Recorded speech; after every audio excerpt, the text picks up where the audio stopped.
This is the Wandering Mike.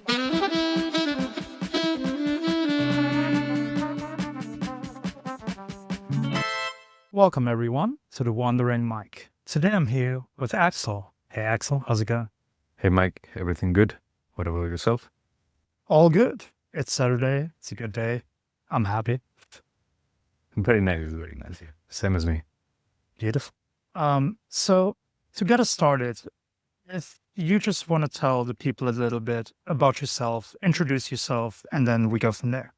Yeah, well, my name is Axel. I'm a single man from Peru, 31 years old. I'm gonna be 32 years old in the next couple of months. I'm traveling in Australia with my brother on a working holiday visa. Yeah, pretty much that. I think I have a background in tourism, which is what I've been studying for the last 5 years in my life. And I've been working as a tour guide and as a manager back home. That's quite cool. So yeah, let's start chronologically, so to speak. So, what got you into tourism? Why are you interested in Well, at the beginning, when I was younger, I was very shy. Yeah. So it was a little bit hard to get into conversations, meeting people, So I pushed myself into tourism because it's an Right. activity that you gotta be interacting with people. So that was my first goal. And besides that, I was very good at English when I was younger. So I was learning English since I was 5 with some videos that my father brought back home with the VHS. I don't know if you know VHS. Yeah, of course. Yeah, we had a lot of them. Right. But yeah, a lot of people don't know anymore. Right. Exactly. Yeah. So through the VHS and some Spanglish videos from Disney, I was just learning some words from English. It wasn't Spanglish videos, but yeah, that was the beginning of learning a language. So afterwards, I just went pro when I was 16, 15 years old-ish, and I studied English for about 3 years. So I went into intermediate, a beginner, intermediate, and advanced level. So I finished the school, got some good points on the qualifications, and right after that I went into the uni, and yeah, just developed my career, and I started guiding when I just finished my career. Right. So what would you say? Because I know that in different countries, the level of like the English education is different as well. Would you say in Peru, is it easy to learn English? No, it's not, because first of all, I am from a part of the country where there is this massive amount of tourism incoming. So at least if you're interested into that, it would be like another, how to say this? It will jump your career into English, like if you are into tourism, of course, because you gotta communicate yourself, you gotta sell, you gotta tour, you gotta work with English. But the rest of the country is not that much like involved with tourism. Like I am from Cusco, and Cusco has Machu Picchu, and that's one of the biggest attractions, like touristic attractions in Peru. So It this definitely is, right? Yeah, it drags a lot of people to Cusco, and it pushes you to learn and speak English. Otherwise, it's like useless, I would say. So people in Peru doesn't study much English or practice much English as long as they are studying another trades and other careers. Right. That's, I think, for most of South America, the people I spoke to, it's kind of, yeah, it's not really, like you said, a necessity, right? Because you speak Spanish, you have your own huge culture, like everything you do, everything you consume happens in Spanish. So I guess the only real reason, like you said, for learning English is if you are in tourism. I don't know if there would be another reason for you. Yeah, well, there is a minority that are very wealthy. So mostly are from the bigger cities like Lima, Arequipa. Few fellas from Cusco, few families from Cusco that the kids are willing to leave the country and study abroad. Right. So that's a second option how to learn English, and people actually do that. So I've met a lot of people who speaks very well English, but most of them are from Lima. But the ones that are wealthy, like they are very well positioned in the society because they've been traveling a lot since they were younger. So would you also say that is part of it, to get maybe not only English, but to get a better education in Peru in general is money? Is that an aspect of it? It's not 100% true that. Like, it also depends on the person who's studying, The university or the school doesn't make the student, It's the student who makes the best out of him. Right. But yes, it's true that if you have a better economical power, you can reach better education. That's something that I have to say. It's a big yes. All right. So yeah, going back to your education in tourism, and especially, like you said, this is probably going to be very interesting to a lot of people, is Machu Picchu, because that's, amongst other things, in Peru, for example, and we can talk about that later as well, the kitchen as well, like the food in Peru also, like people know about that. But yeah, if they hear Peru, probably one of the first things that they think about must be Machu Picchu. Yes. So maybe even take it a step backwards. How was it just growing up in Cusco, being so close to something like so monumental?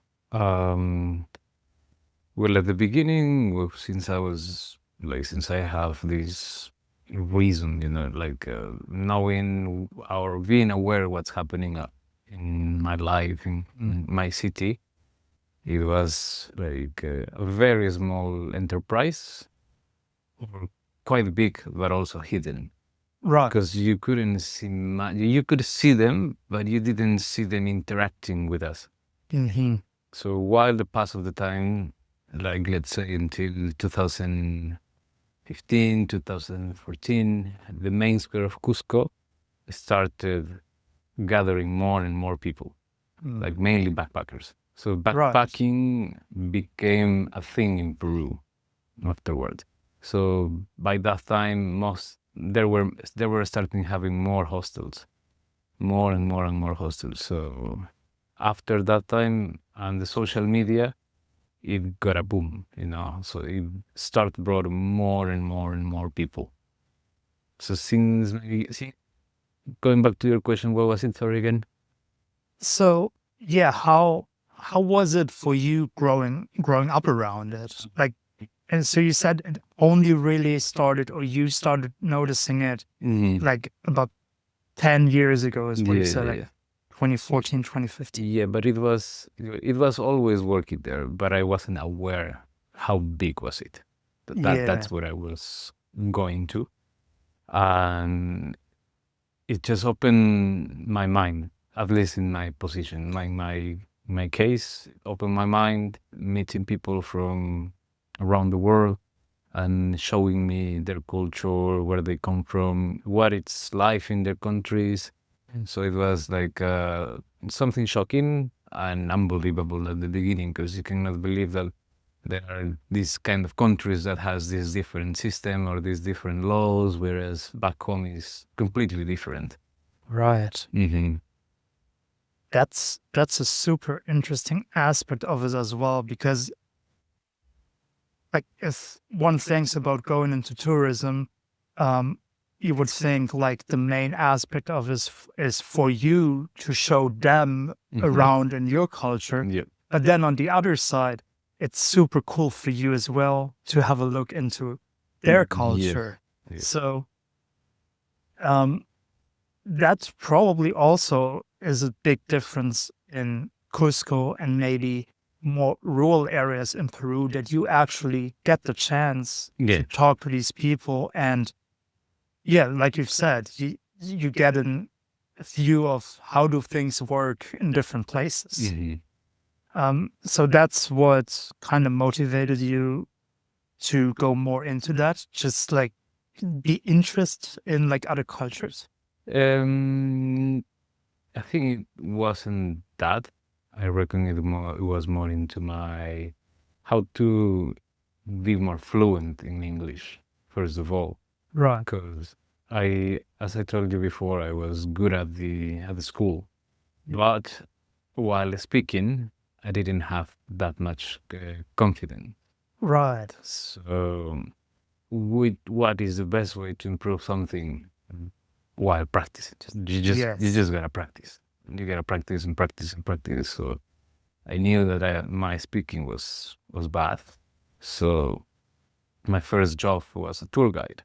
Yeah. And believe me, the first time that I was standing in front of 4 people that are foreigners and speaking their language, man, I was just mumbling, not Right. talking properly, making mistakes. But it's part of the process. I just told them, and I went with another staff of the company that I was working with, that this is his first day and he's going to be showing you, he's going to be the tour guide because he knows about the place, he knows about the city, he knows about the route that you're going to be going to, but his English is kind of broken at the beginning. But it's not because my knowledge was bad, it was because I didn't have the practice to do it. So that's one thing, and afterwards I got better at speaking. Then I started having more interesting people, like what's their day life like what you do back home, why did you come here, like this kind of thing, like this podcast that you're making. It's kind of the same, like, but in real life, without recording it, of course, but keeping it here in my mind.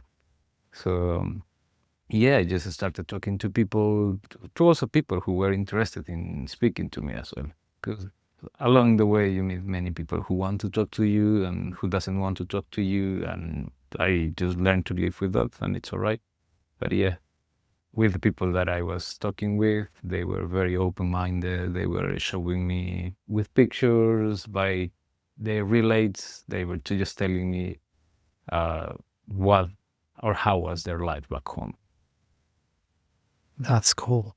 And yeah, I can relate to that journey as well, like you said, because in the beginning, you just want to get comfortable in speaking the language. And because for me, I'm learning Spanish right now. I'm trying to learn it through the laptop, just doing some courses and trying to pronounce myself. But then if I would actually start talking to you and we should have like an actual conversation, I can't even imagine, like it's so difficult because you know your language and I don't. So and it probably takes a while then for me to get comfortable and actually be able to ask you questions. In the beginning, I'm just happy if I can tell you my stuff. Right. And then the more comfortable you get in talking the language, you then can also ask other people and have more of these curious exchanges. Yeah, exactly. One thing that I am actually really interested in, because as I told Gary, your brother as well, and I think you as well, I am planning to go to South America. So after my whole Australia adventure is over, I'm going to go and see a lot of places in Australia. And I mean, Machu Picchu is up there as well. Like it's probably on everyone's list. So it's on mine as well. So quite selfishly, maybe can you just take us in to what the tour actually looks like, just so that we can get like a picture of, so the people, they arrive in Cusco, I suppose. And then how's the journey? Like, how long does it take? How long are you with the group? Like, what is the usual thing that you do with them? Well, what usually people does is hire a tour. That's like the easiest way to go without romanticizing it, of course, right? Because you arrive in Cusco, and if you're not like used to the altitude, most Right. likely is that many overseas visitors are gonna be suffering from altitude sickness. So first of all is getting used to the altitude, and right afterwards you can start your journey. Either is traveling to the Sacred Valley or traveling from Cusco towards the train station. Mhm. Yeah. So you gotta be taking a train from the train station, which is located in Ollantaytambo. It's the last point in the Sacred Valley where you can go by car and catch the train and keep moving onward towards Machu Picchu. Right. Like that's the way how you can access Machu Picchu. It's a leasing that the company have with the government.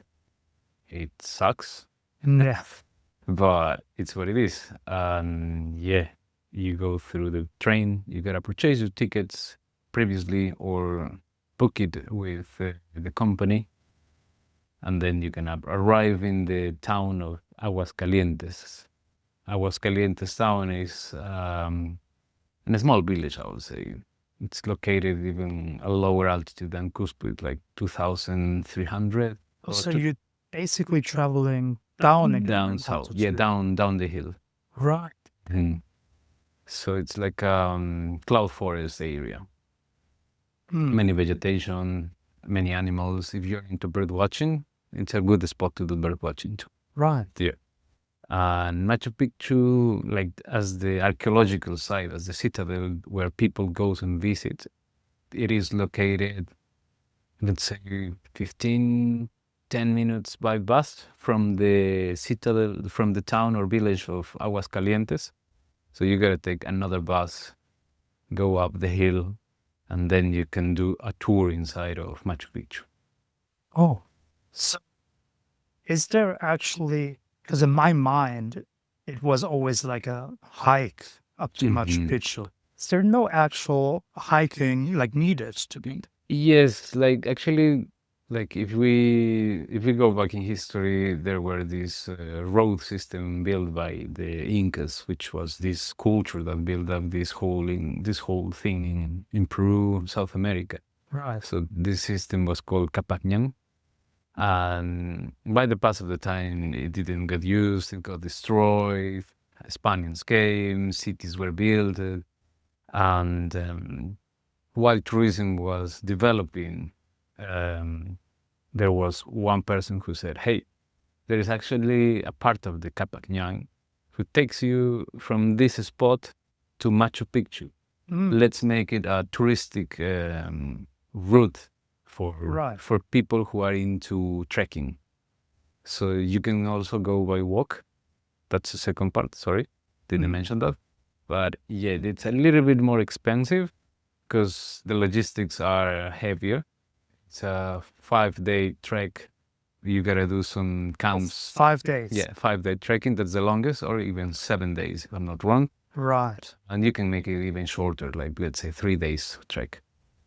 But it's beautiful. When I spoke with people that have done that, because personally me, I haven't done it yet. But with people who has done it, they told me that they enjoy more the trek than the actual Machu Picchu. Oh, wow. Because the trek, you could see how the nature and the landscape changes from being in the highlands and going down the hill, into the forest, into the jungle. Right. So, yeah. Yeah. I feel like, I mean, obviously it's not going to be easy, but I feel like if I'm only going to be there once, maybe I want to do the hike just to get like the whole experience, kind of. Yeah. Get the whole. If you're into trekking, it's highly recommended. And to be sure that you can do it, you gotta book it previously, at least 6 months in advance. 6 months. Yes. And yeah, just always keep an eye, because in rainy season, like summer in Peru, South America, their road is closed due to the rains. Right. It's a little bit dangerous and people may get hurt while they do the trekking. So that's the only reason why. So if you're going there, better do it in dry season, and it's the safest way, and you can enjoy more the nature, because the weather is not gonna be wet. Yes. So the train and the bus, that still runs all year, no? Yeah, they do it every day. Yeah, 24. No, not 24/7, but yeah, the 7 days of the week. Yes. Yeah, like you said, it must be a massive operation, right? Yes. And there is also a third way, which is for, like, let's say, a budget traveler, for backpackers. So you can actually have a local bus, but that's also hired via an agency, which you can purchase. It's cheaper, but it's up to what people want, because if you want to spend a good amount of money traveling comfortable, then you can take the train. If you want to do the trekking, you can go for the trekking. If you're into, as I told you, that's what you want. But if you want to save some money and do something different, like zip lining, hot springs, or biking, that's also doable. It's called Inca Jungle. So the bus takes you from Cusco, and it passes through the summit of the valley, and from there it drops you off, and it gives you the mountain bikes, and you go down the hill. Oh, wow. Yeah. So you actually go down the hill. The bus goes along the road, picks you up whenever the track is over, picks you up, and drops you off in another village, where you spend the night, and then the next day you start walking from that town through the rails of the train. So you can actually walk from the rails of the train towards Aguascalientes. So that's the last thing you can do to arrive in Machu Picchu if you want to do the walking as a budget way. That also sounds pretty cool, actually. Yes. So you can walk on, like, once the train has gone, you just walk on the tracks. Yeah. But not from Ollantaytambo. You do it from the other side of the mountains, because the car can go up the hill, drop you off, or keep going further and take you into the town, and from the town you start walking. Right. And in that town is called Santa Teresa. And in Santa Teresa you can visit the hot springs, and you can also do the zip line that I was mentioning to you. Right. Yeah. As far as I know, it's the biggest in the region, or in Cusco. Yeah. Santa Teresa. Yeah, that sounds more also like the adventure option as well, like the mountain biking, the zip lining. If you like adrenaline, that's a good option too. Yeah. That's really interesting too. I don't know if a lot of people knew that there's like those different options to get there. I mean, people that looked into it, probably they know, but like for me, for example, I just knew I'm going to go there at some point. So for me, that's like really interesting. Correct. To see the options I have. And then, because you also said in the beginning you don't really want to romanticize it. So I'm just gonna ask as well, like, once you're in actual Machu Picchu, like in the ruins, for you as a tour guide, like, what's the experience like? Like, is it very crowded, probably? Like, do you have a lot of room to really like do your own thing, or is it very like structured? Do you have to like rush through kind of what is it like once you're actually in the ruins? Well, as a tour guide, I've never operated in Machu Picchu. I was mostly into the jungle tour guiding. So my area was the Amazon and the animals. Oh, cool. Yeah. But Right. I've visited Machu Picchu, and I've seen many news when I was back there, when I was studying, when I was in the jungle, whenever I could, and I see some news from Machu Picchu, you can always say that there is many amount of people walking in the place. The charge of the town is cannot afford that many visitors, so they've been implementing these sort of schedules, so you can actually go in 2 schedules on the day for a certain amount of people. Yeah. Yeah, it's more like a route, like a labyrinth, more or less. You enter and you gotta follow all the lines. Yeah, you can do your own things as long as you go by your own, but I think you have to go with a tour guide. Because, well, for me, as I'm a local, I can go there without a tour guide. Right. But I don't know if a foreigner can go there without a tour guide. Yeah, probably they want to. It would make sense as Yeah. well. They want to control it and make Yeah. sure that. Yeah. And yeah, they can also explain what's the history behind. Yeah. Yeah. If you're into history, like, because it's another thing. It's a topic that I don't want to talk much about it because it's gonna be taking so much longer. But yeah, it's a thing that you can do. You can go there and do your things. Usually, there are many llamas around. Really? Yes, so you Oh. can actually go into Machu Picchu and take free selfies or photos with the llamas instead of doing that in the city. Right. Because you can do that in the city as well, but the owners of the llamas, they are gonna be charging you a fee for taking the photo with. Yes. And That- in Machu Picchu, they just. Yeah, you Sure. just find your llama, take a picture. Yeah. Yeah.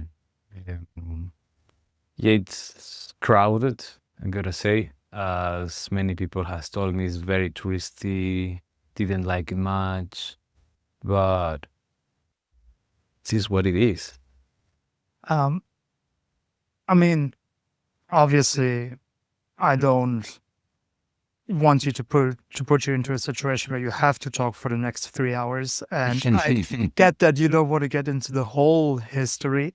But to be honest, it is super interesting because, and it was the Incas, right? In Peru, it Yes. was the Incas, and all these kind of high cultures in South America. But now that we're talking about Machu Picchu, also the Incas, it is such an interesting thing. And it's a thing that, speaking from my European view, we don't know a whole lot about, or we don't really take the time to study it because we study like European history. We study Right. it more like the Western part of history. So with those ruins, like I said, basically being very close to what you grew up, is that like, how important is it for the Peruvian people? Like, is that something you look into? Are you gonna like look and learn about what the Incas did? Like, what they is that like, is it important in your culture to find out about the history there? It's part of our education, and yes, most of the schools back home, they do teach history of Peru, like since the very, very beginning, when the first human beings travel across this bridge of ice in the north, and then Right. when they arrive into the continent, and then they start spreading around, and see until the Spaniards arrive, how many other cultures were, gathering, growing, and then how they've been conquered by the Incas when the Spaniards arrived to colonize. And yeah, it's a topic that it's been taught by the schools, Right. but that doesn't mean that people like it. There are many kind of people, many different interests. And it depends on the person who's into it, Like, I've met many people, like most of my schoolmates back home, they are not into history. They don't like it. They don't care about it. They just do Right. their own life, and that's it. Like for me, it's interesting now to know where we come from, how our history just built up, and how our culture is looking like, and why is it looking like that. Yeah. Because if you don't know your history, then you are gonna commit the same mistakes as the previous one made. At least that's how I think. No, that's a very good way of looking at it. And it's also something that I learned to appreciate more when I got older, to be honest, because in school, I was probably like your classmates. Like, history was one of the subjects that I didn't really like. Like for me, I was like maths, physics. I was always like, oh, this is super interesting, trying to figure out stuff and like having logical thinking. And then history for me was just like memorizing. Yeah. I was like, so in 1936, this happened. And yeah, at the time, I couldn't really find any interest in history. But yeah, the more I live in this world now, and the more I also see different places in the world, and I see like also different cultures, and just see this whole big thing, I'm like, yeah, it kind of is interesting to know more. It's like it's right there. Like we have so many. I mean, on the one hand, we have a lot of literature on it that people can consume. And I think on the other hand, also a lot of it we already lost as well, because there's a lot of Very true. wisdom and stuff that we just lost along the way. So with that already happening, I feel like, yeah, why wouldn't you take in everything that you have and learn from it? Like you said, that's a really good point to make, because yeah, we can learn from, because those are humans as well. So everything they went through, the struggles, we can see how they solved it. Yep. And see, okay, maybe that's an approach that we could also take. Yes, absolutely. So yeah, I definitely need to look more into stuff like that. Like for me, I'm also like really interested in like the Roman Empire and stuff, just because like Egypt as well, like all these huge, civilizations where they had like huge empires, and it was like just to see like how did they manage the problems, how did Correct. they manage to survive for such a long time. And build up the buildings. Yeah. It's unbelievable, yeah. But actually, because when people think of Egypt, I mean, obviously they think of the pyramids. And also, like when they hear pyramids, they think of Egypt. Yep. But aren't there also pyramids in South America? There's also structures that resemble, I think it's not really the Incas, but like the Aztecs and the Mayas. They also erected like pyramid-looking structures. Yes, but those are not located in South America. They are mostly located in Central and North America. Oh, right. Oh, yeah, it's Mexico. Mexico, I think. yes. Yeah, I think the one I'm thinking of that was like the. Yeah, it's Mexico and Costa Rica, Nicaragua. Right. Along that, it's Central America and North America mostly. The Maya culture and the Aztecs in Mexico. Okay. Yeah, the Mayan are more Central America, and the Aztecs are more a bit North America. Right. Yeah. Because, yeah, that's also interesting that, like, people that probably have never met in their lives, They because Egypt and Central America, like, there's a big ocean in between. Yes. And just apart from each other, they just erected these kind of pyramid structures, which, I mean, do look really cool. They are. I mean, it would be nice to know what it actually meant to them, because, I mean, obviously there's a lot of theories, but since they're not alive anymore, we will never know for sure. So we can't ask them like, oh, the pyramid, why? Exactly. Maybe it was just because it looked cool. Maybe there was an architect who's like, a triangular house. Let's do it. Yeah, that's a good point. Can't say much. Like back home, we have these massive blocks of stone or rocks. Like they are 15, 30 meters big. What? Nobody knows how they managed to carry all of that and how they carved into it, but it's just there. Right. Yeah. We just don't know why they did it. We just have some thoughts. What was the purpose of it? Like might be a ceremony temple or might be a military base, like to protect the city. Right. Yeah. Yeah. 15 meters or even 30 meters Yes. of stone. With one piece of stone. It's huge, yes.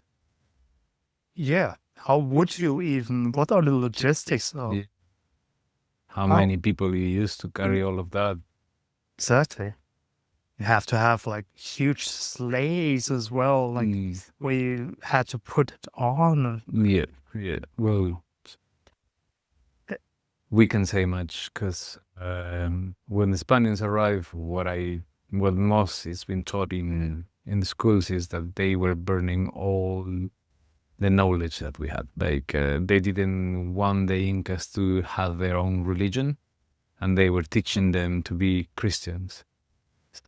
Well, not pushing them to be Christians. So while they were doing that, they were also getting rid of the whole material of education that the Incas had back then.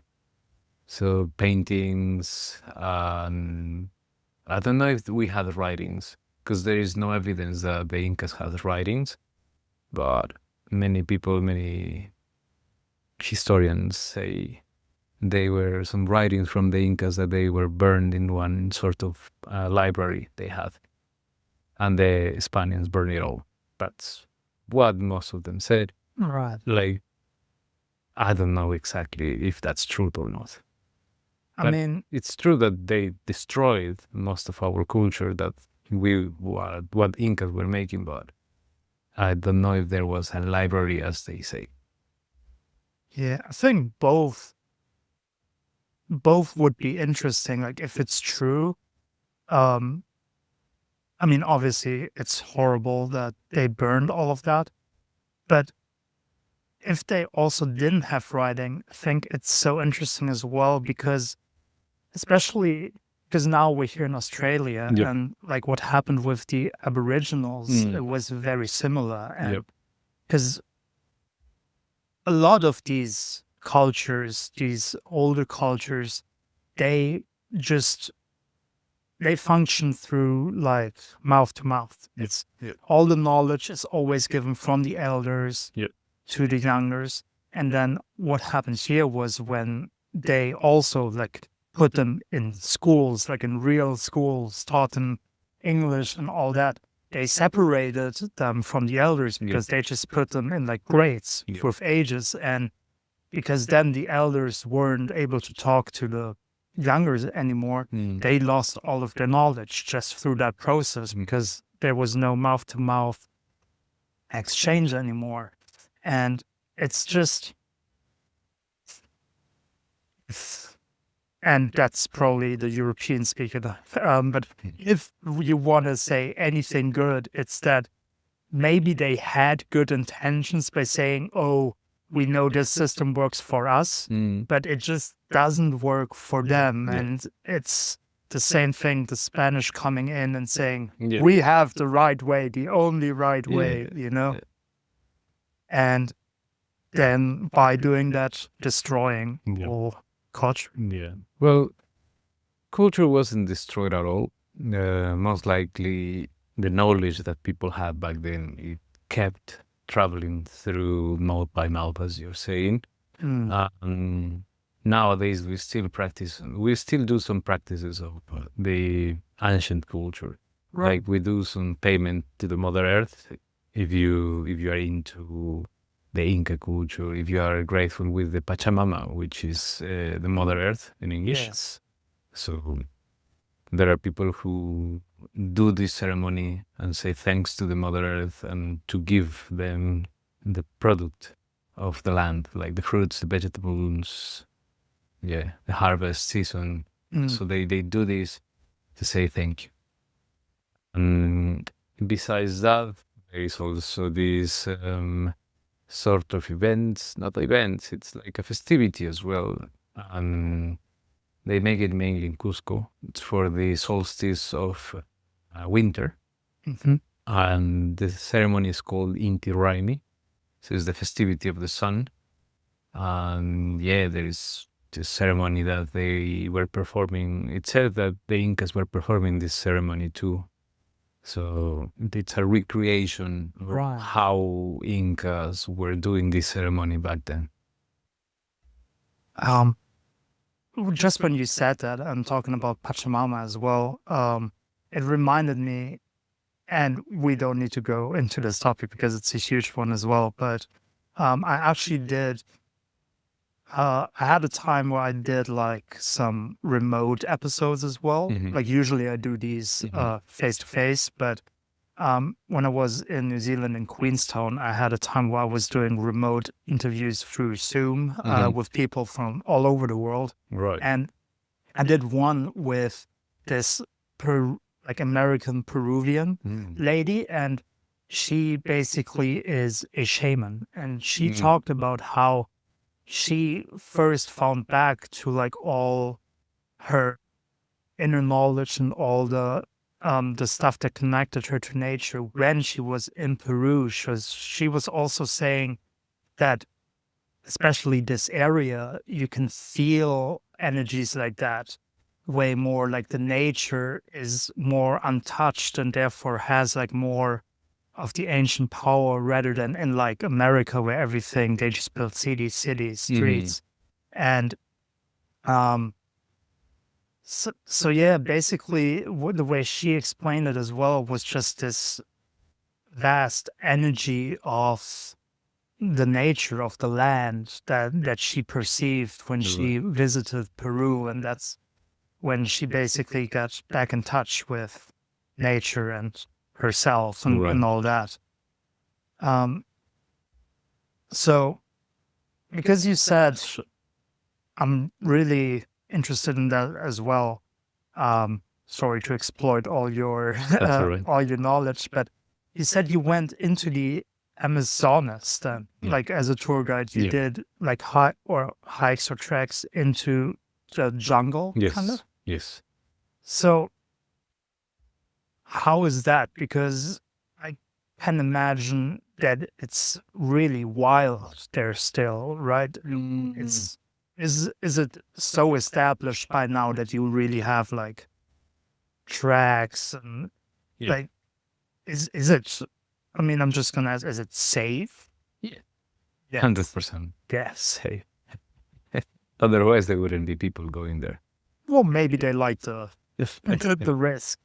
Nah, it's all safe. It is wild, but it's not dangerous. Right. Unfortunately, the human impact made most of the animals and the bigger predators move away. Right. Yeah, so the human activity is most likely down there, building farms, having cattle stations, and whenever they do have cattle, the big predators like the jaguar back home, they do hunt the cattle, because they want to eat. It's a place where it's pre-meat, basically. It's easy for them, right? Yes. If there's a huge cow, they can... So they do go and they hunt the cattle. And what the farmers don't want is the cattle to be dead. So what they actually do is hold a gun and boom, shoot the jaguar to the animal. Because they don't want to lose the cattle, because it gives them money. Yeah. And in the other side, there is also some pet trade and some illegal, how you call this, when you remove the skin of the animal. Yeah, like to sell. Skinning, and then you sell kind of like leather. Yeah, you know, like, exactly. They do that, but they used to do that. Not anymore, thankfully. So, that was another biggest issue. Most of the species, as I was telling you, have been disappearing from the area where the humans are living. Because, well, the area where I was working at, it's called Manu National Park. Manu? Yeah, it's one of the biggest national parks that we have in Peru, and it is part of a natural corridor of 17 national parks that are collected together. Right. Yeah, and it engloves part of Peru and part of Bolivia. We have this, how to say, initial. We wanted to build a massive protected area within Bolivia, but due to political stuff, the pact didn't go through, or the paperwork just stuck, and Right. it just went as separated national areas that are, or separated natural reserves that are separately protected by each government. And in Manu, it has a buffer zone, which most of the national park have. Like it's a rule all over the world that a national park must have a buffer zone. So Right. what it's a buffer zone is that allows people to do and perform their own activities, a human activity like logging, hunting, building, like what a human then do or what a human does. And it allows also animals to move from a different national area, protected area, to another protected area. So that's the goal of the buffer zone. Right. Yeah. But the hunting is not for all the animals. Of course, it's hunting for a specific animal, and not Yeah. all of them. You always try to like make sure you only hunt the animals in a certain season as well, Yeah, right? So yeah, that Yeah. it's still sustainable and you don't Yes. kill off everything. So what is the usual wildlife that you do encounter? Like you said, you don't have to worry about a jaguar probably coming up to you. But when you do go into the jungle, does most of the wildlife actually like hide because they hear the humans coming, Yeah. or is there some? Can you still observe some wildlife? Yeah. Well, mostly birds. It's I'll say is the place where bird watcher must go. Like if you're into birds, it's definitely the place that you're gonna visit, because you can see up to 1100 species of birds. Oh wow! Yeah. And what else? You can also spot some mammals like tapirs, lowland tapirs. You're gonna spot many monkeys. We have Manu National Park. We've got 9 species of monkeys, and in the buffer zone, you can watch at least 6 species of monkeys. So it's more than half. Yeah. Yeah. They are there. You can spot them. You can also watch some pumas, some jaguars, but not face to face. You gotta be really lucky if you Right. wanna see them. You gotta use camera traps to spot them. Yeah. And besides that, we have small mammals like capybaras, which nowadays are very common in social media, like Yeah. very trendy at the moment. Yeah, capybaras. Yeah, they're Yeah, they cute little animals. Yeah, they are. Yeah, and very friendly as well. They are not that much afraid. So if you find them, they're not gonna run away. They're just gonna be sitting there. Really? Yeah. Oh, that's cool. Many snakes. Well, when I say, yeah, if you are into the jungle, not next to a village or town, Yeah. you will see snakes. Rodents, there are so many rodents along, so mosquitoes, lots of mosquitoes in the area. Spiders, tarantulas. Yeah. What else? There is a lot of fishes, but you have to be fishing them to spot them. Right. Yeah, it makes sense. So as part of what you did there as well, next to the actual river as well, or you're more like Yeah, jungly? yeah, both of them. Both. Because the place where I was, the lodge where I was working at, it was on the other side of the river. So you have to take a boat, drive through the river, Right. and arrive into the lodge. Yeah. So that's one thing, arriving into the lodge. And yeah, there are lots of streams. There's the biggest river there. And then you have the jungle next to the lodge. So you basically were going into the jungle doing these treks by early in the morning, trying to find some sort of wildlife, walking carefully, always handling a machete. Really? Yeah. Without a machete, you can do it, but it's better having a machete with you because you can access to areas that you cannot access if you wouldn't have a machete. So it is like really wild though. Like, because if you think about, if you do a track in Europe, you're not gonna need a a machete. machete. Right. Well, yeah, if you see it from a Western point of view, it is wild. But Yeah. for me, it is not wild because the use of a machete is normal. Like, Rough. even on a farm, you need a machete Mm. just to do some weeding because, yeah, people do that there. They don't have access to machinery like the trimmer or the whippersnipper, that's how they call it here in Australia. Yeah. And yeah, but they do use chainsaws too. It's a mix, but people mostly use machetes in the jungle. Right. Yeah. Kind of like a Indiana Jones kind of thing. Yeah. No, I mean, obviously it makes sense. But for people who've never like seen it, or lived there, and I guess that's why a lot of tourists want to go there to get the experience. Yeah, right? tourism nowadays has been changing, I gotta say. Like 20 years ago, 30 years ago, there was this real tourist who want to have the real experience, you know, the Right. whole experience, traveling, being in the jungle for 1 week, 2 weeks, like getting deep into the jungle, trying to spot as much animals as they want to, doing a sort of safari. That was like years ago. Nowadays is mostly like, oh, I want a picture for my Instagram. I want a photo of this animal with me for the Instagram, for the social media. Right.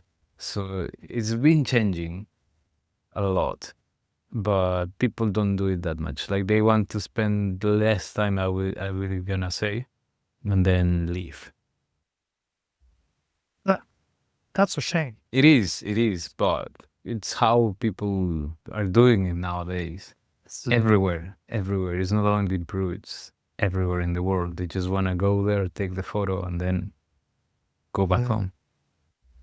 Of course, not all of them, because there is a minority who are actually staying longer in the places. Yeah. Yeah. It's a weird thing because on the one hand, I always think, I mean, how can it be a bad thing for a lot of people to have access to something? So in general, I feel like it's good that people are going to more exotic places. People are going to Asia more. They're going to South America more. Like in general, that's a good thing. But then if you go there and then one big thing I experienced traveling Southeast Asia in particular, because I traveled it 6 years ago and I also traveled it recently again. I feel like recently we also have a lot of people who just don't respect the cultures anymore. They're kind of like, yeah, you know, I'm English speaking or whatever. I'm here. They are supposed to understand me, you know, everything I want, I should get, rather than, no, you're visiting their country. Like you should want to so Communicate into with. their culture. You should want to adapt to their culture. Yeah. That's why you should be here. So yeah, and then also the superficial thing about, oh yeah, this looks nice, let's take a picture, rather than just being like, wow, and really taking it all in and enjoying the nature. So, yeah, it's a weird thing because everyone that wants to should have an opportunity to travel and see places. But I also feel like, well, if you do that, you should like really appreciate it and Yeah. really be grateful for what you're doing. You're on Yeah. the other side of the world, Yeah. getting this experience, and yeah, you should be grateful for it. Yes, different cultures, different ways of living as well. It's like not all of them are like that, but there is a group that they do that. So maybe as the last question to turn the whole thing around, or maybe second to last, however you answer, maybe, but the last topic, because now you kind of are the tourist. Here in Australia. Yeah, here in Australia. So, maybe can you tell us a bit more about like your motivation to come here? Like, why Australia? What do you Yeah, try to get out of it? as I said in the beginning, I was talking with people and they were showing me or telling me how the lifestyle and their culture was like, the countries were like. Right. So I was like very interested in to live in the country at some point because I did want to experience that at the beginning. So I was always keen on traveling, trying to find a work visa, things like that. Right. I was applying to this sort of study and work thing for the US. I didn't have the economics back then, so shamefully I couldn't apply. I couldn't just get into due to the money. Right. I was applying for a Canada visa as well, but it didn't go through. And it was funny. Working in the jungle, I've met this guy from Spain. And this guy mentioned to me, hey, you just... Because whenever I speak with people, it's not always that I mention this, but whenever they are close and I always speak with them, I said, yeah, I want to travel. I would like to travel. And he mentioned, hey, you want to travel, right? But why don't you try going to Australia then? And I was like, is it possible? Like, how? And he showed to me this way of work on holiday visa. And I was like, okay, yeah, gotta check into the requirements. And yeah, if I can do it, I will do it. Right. So I got the criteria, I met the criteria, and I applied for it, and I've got my visa. So I decided to make the step, leave my country, and live a new life, enjoy and know another country, another culture. Basically that. At the beginning was that, like learning, knowing. It was hard at the beginning, I gotta say. Language is different. My English is, I would say, is good, but here in Australia is a bit different how people speak. The idioms they use in many other different parts of the country is totally different. Like slangs that they use as well is different. Yeah. Yeah, you just gotta adapt to it. And I'm happy with it at the moment. I'm always pushing myself and trying to get into more their idioms, their slang, not speak like them, but understand them, make myself understandable to them. Yeah. The other hard part was also the food. Like, Right. for me, the food that people eat here is not real food for me. It's like everything. It's deep fried, it's greasy, not that healthy. Like, could be healthier, but most of the venues, most of the restaurants, they do not make it healthier. Yeah. Also the flavor that many people or chefs, it's not talking bad about them, but how they prepare it is not flavorful. It's plain, I gotta say. They only use salt or pepper. That's it. And I mean, I don't think anyone's gonna interpret it as negative because it's a fact. Like if you compare it to other like Indian food or even like close to your Southeast Asian food, and then also Peruvian food, obviously the Australian kitchen is bland in Right. comparison. There's pretty much nothing Australian meals. No, there is not dishes native or from Australia, you know. Like the most Australian thing that you may have is a pie, I'm gonna say, or Yeah, a barbecue. You can have it everywhere in the world.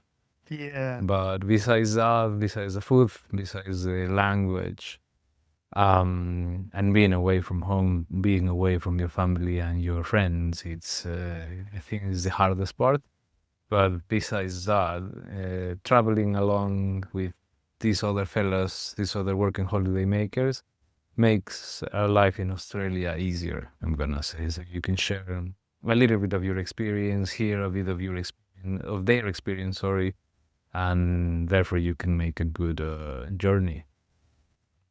Yeah, that regarding the bad parts, the bad experiences I had in Australia, I think traveling and meeting people from many other travelers, it's been good for me. It was a really good point in Australia because you learn more that way.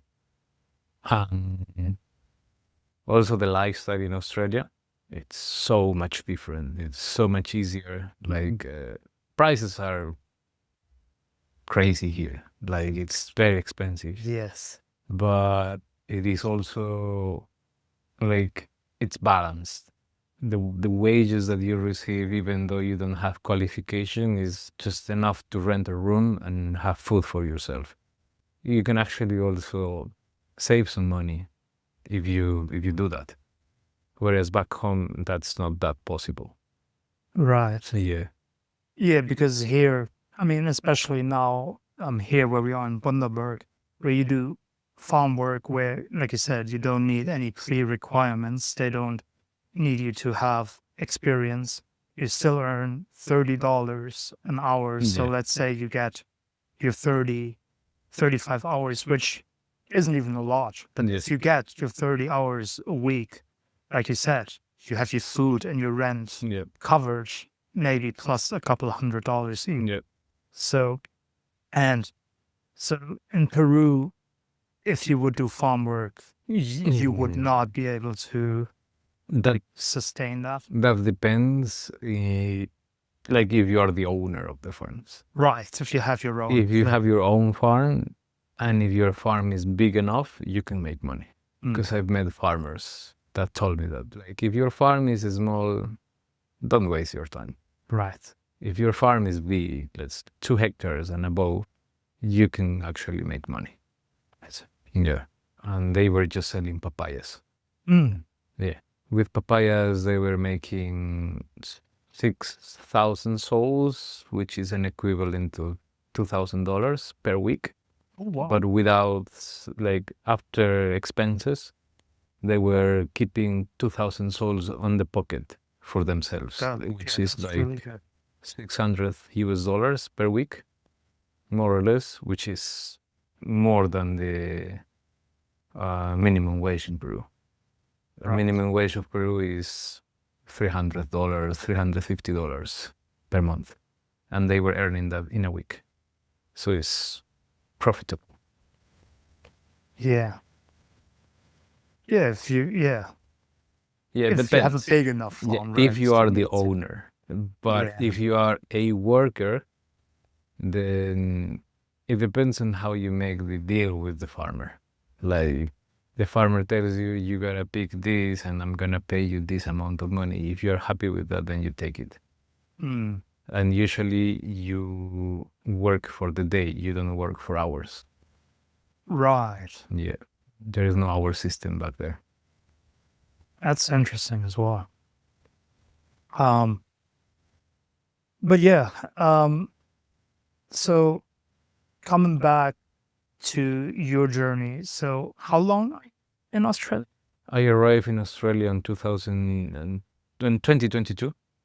Oh, so Yeah. you're actually here for almost 3 years now. Yes, but I went back home a year ago. So I spent a year in Peru, Right. and then I came back again to Australia. And now you're back again. Yeah. So, just if you have any plans at all, because I also know living here in Australia, you don't always have a plan. You just go with what happens. But what are the next things on the list? Well, save money and travel, basically. So that's what I'm doing. I'm trying to find most of the places that will provide accommodation, which is the best way to save some money. And of course, if they can pay more, it would be better. Yeah. So my plan now is doing that, moving from farm to farm or house to house, places that will provide housing and jobs. Save the money and let's see what happens next. Because I currently don't have like a vision, but if it's possible to stay, I would like to try that. If it's possible to find a sponsorship, I will be happy to take it if they offer to me. But if they don't offer to me, then I'm happy to take the money and my belongings and keep traveling. And keep traveling. Yeah. One place would be Southeast Asia. I think we were talking about that yesterday. Yeah. And you mentioned that with $2,000, you can live there with the rent and food for 1 month, which is a pretty good deal for me. Yes, and a lot of, like we were talking about Bali specifically, Yeah. but a lot of countries, Thailand as well. It's just with some of the countries, you have to see what the visa conditions are, because I know in Bali, they make it relatively easy for you to stay longer. In Thailand, at least when I was there 6 years ago, you had 1 month that you could stay, and then you had to leave the country. Basically, what a lot of people do, they just cross the border over to Laos or Myanmar on the other side, and then they come back. Yeah. So yeah, pretty much the same. We did that in Peru as well. Right. So yeah, you can do stuff like that, and then the living cost isn't that high. So yeah, it's definitely worth looking into destinations over here. Yeah, I would like to visit Europe as well. I've been in Germany, as I told you before. Yeah. But I would like to visit more, like London, for example, because while I was working in the jungle, I've met so many people from England, and will be happy to visit them at some point. But knowing a little bit more of the country. Visiting London a little bit, the Big Ben. Yeah. Which is the biggest thing they talk about. Yeah, it's a thing for British. Yeah. It's a whole landmark. Yeah. So that one. Maybe. Yeah, Asia. I'm not that interested in Africa yet, but if I have the opportunity, I'll do it. But yeah, if nothing works out, I'm happy to go back home. It's always good to have a lot of options. I mean, obviously, there's things you want to do, but yeah, at the end, if you keep your options, you're not going to be disappointed. Yeah. Because it's otherwise exactly. You get disappointed. If you have just one goal and that's it. I think that's with everything in life. Yeah. Once you have an expectation that one thing has to happen, you basically can only get disappointed. Correct. Because what's the odds of it happening perfectly exactly how you imagine it? Yeah, true. So, but yeah, with that being said, I wish you all the best for your future journey. I hope you get to see a lot of the places that you want to see. Thank you very much. And make the best of your experience here and see all the different places as well. And finally, thank you so much for doing this. Thank you for sitting down with me. Thank you for chatting about all the different interesting topics that we chatted about, giving us a little look into your hometown, into your surroundings, and a lot of other topics that we talked about. You're welcome. Thanks for inviting me as well. Happy to contribute to your podcast. Yeah, thank you very much. I'm happy if you had a good time as well. I did. I'd like to good. share my experience as well. Thank you. All right.